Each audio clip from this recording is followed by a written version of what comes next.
Olá pessoal, este é mais um vídeo para o canal e hoje nós vamos falar sobre depravação total, iniquidade aberrante do livro, como eu mostrei no primeiro vídeo, Vivendo para a Glória de Deus, de Joy Beeke. Então, como eu disse, vamos fazer uma resenha sobre esse livro. No segundo vídeo eu comentei sobre os cânones de Dort, sobre os 5 pontos do calvinismo contra os 5 pontos dos arminianos. E hoje nós vamos, como eu disse, vamos falar sobre depravação total, sobre o ponto de vista arminiano e sobre o ponto de vista calvinista. Bom, os arminianos dizem que o homem é depravado, mas não depravado totalmente, mas depravado parcialmente. O que eles querem dizer com isso? Eles querem dizer que o homem, mesmo sendo pecador, ele consegue ter vontades espontâneas somente de escolher a Deus. Ao passo que a Bíblia diz que nós estamos mortos em nossos delitos e pecados. E que nós não podemos fazer nenhum bem, como Paulo diz em Romanos 3,10. Não há ninguém que faça o bem, não há nenhum justo sequer, ninguém que escolha a Deus, que ame a Deus. Então, os arminianos diziam que o homem poderia fazer uma escolha, mas a Bíblia mostra que o homem é totalmente depravado em suas escolhas. Depravação total, iniquidade, se consiste porque o pecado só existe por causa da nossa natureza. E se nós pecamos é porque nós somos totalmente depravados. Não tem como separar o pecado do pecador. A sua natureza por si só é contaminada através do pecado de Adão e Eva. Quando o calvinismo diz que o homem é totalmente depravado, ele não está dizendo somente que as atitudes que o homem comete são pecaminosas. Ele está dizendo que a natureza do homem é pecaminosa e aí o seu coração sendo pecaminoso traz a natureza de atos pecaminosos, traz a existência de atos pecaminosos. Então o calvinismo diz que o homem é totalmente depravado e que ele não pode de maneira alguma escolher a Deus. Como que um morto vai conseguir fazer uma escolha? Se você está morto em seus delitos e pecados, como que você vai escolher Deus que é totalmente contrário à sua natureza? Não há um justo sequer. Ninguém que ame a Deus. Se o homem, se ele não é totalmente depravado, se ele é parcialmente depravado, por que as pessoas rejeitam a Deus?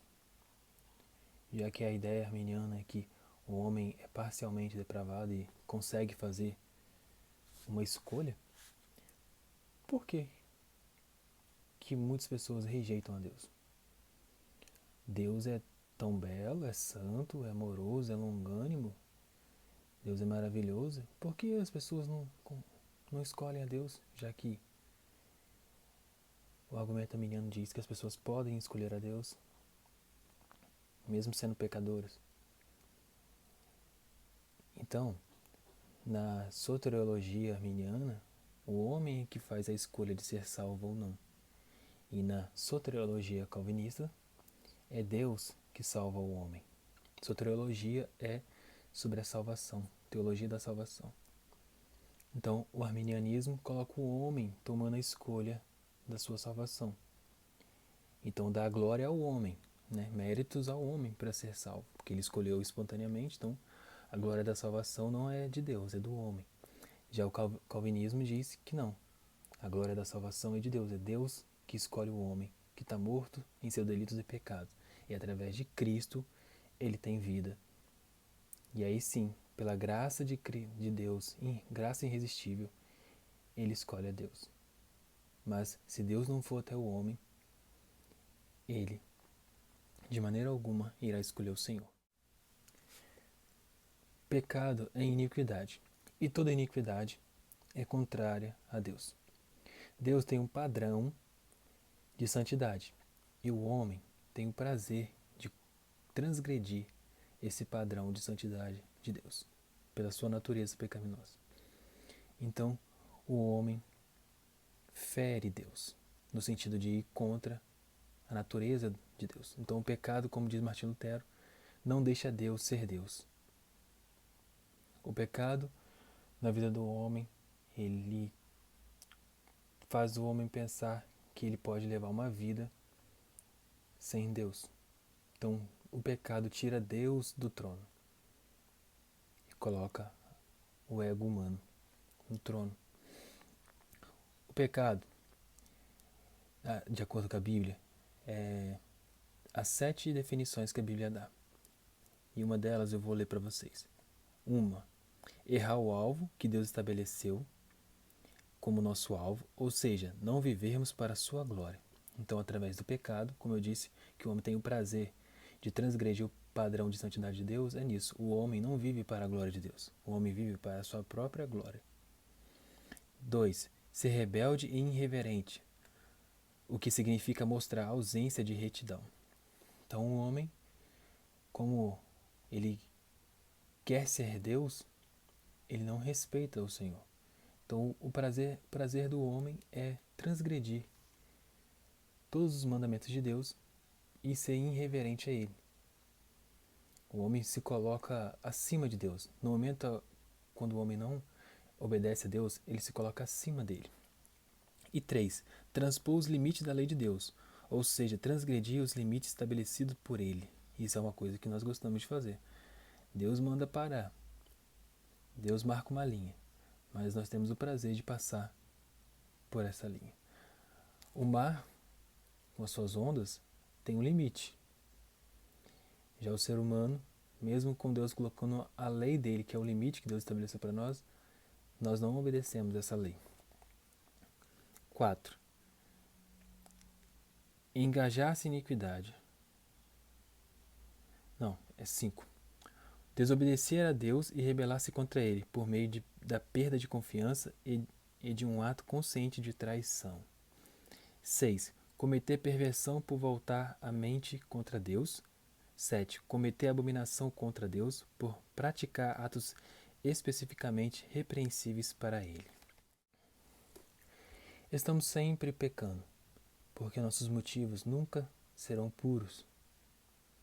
O homem, ele não ama a Deus e ele não ama o seu próximo. E isso não é porque ele simplesmente decidiu, mas porque ele é pecaminoso. Então ele não consegue fazer a diferença do que é correto e do que é mal. Ele somente faz o que é mal. É como um carro que sempre está pendendo para um lado. Você está dirigindo o carro, a direção também não está equilibrada e o carro sempre está pendendo para a esquerda. E assim você vai seguindo a estrada, avante, dirigindo e sempre controlando ali no volante. Porque o carro, se você soltar o volante, ele vai ir para a esquerda, ele não vai manter uma reta. Assim é o pecador. Ele sempre pende para um lado. Sempre vai para o lado do pecado, do lado do que é mal. E Deus é o que está ali, segurando o volante, para que o homem não se afunde cada vez mais em seus pecados. Essa é a parte da santificação, onde Deus ajuda a gente a controlar os nossos pecados. Pois somos pecadores e nossas atitudes são sempre contaminadas. A Bíblia diz que nossas melhores obras são como trapos de imundície. Amém? Esse foi um vídeo sobre depravação total. Espero que vocês tenham entendido. Se não entendeu, comente. E se tem algum tema que você queira que nós abordamos aqui no vídeo, vai ser um prazer trazer esse tema. E que Deus seja louvado. Um grande abraço, Deus abençoe a todos. E não esqueça, se você quiser saber mais sobre o calvinismo, compre esse livro, que é muito bom. E é claro, eu não falei tudo que está escrito aqui, então seria interessante você comprar e ler tranquilo, pausadamente, para que você possa compreender as raízes do calvinismo e do cristianismo histórico. Um abraço, fiquem com Deus, Deus abençoe, deixe o like e comente e até mais.